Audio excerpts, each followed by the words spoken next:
Sur les Champs-Élysées, Emmanuel Macron arrive en chef de guerre. Il vient d'annoncer une nouvelle loi de programmation militaire 2024-2030.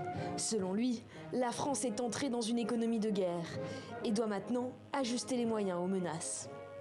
Fort de ce nouveau contexte, on doit absolument réinvestir dans tous nos stocks et nos capacités. Le budget des armées ne va pas diminuer.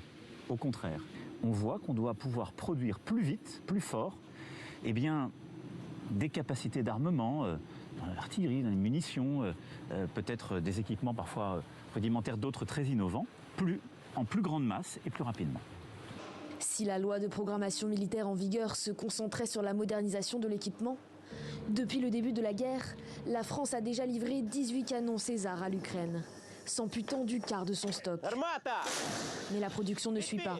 Et avec le retour des conflits de haute intensité sur le sol européen, les stocks de munitions sont au cœur du débat. On s'aperçoit que dans la guerre de haute intensité, il y a une consommation énorme d'obus. Alors je ne parle pas de la consommation des Russes, qui en font de façon exponentielle, mais même nous, ça serait une consommation bien plus importante. On pense qu'il y aurait aujourd'hui quelques jours de munitions pour une guerre à haute intensité.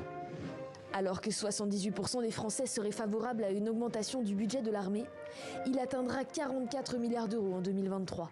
Sur fond de guerre en Ukraine, d'autres pays européens revoient leurs dépenses à la hausse. L'Allemagne, par exemple, se réarme avec un fonds spécial de 100 milliards d'euros.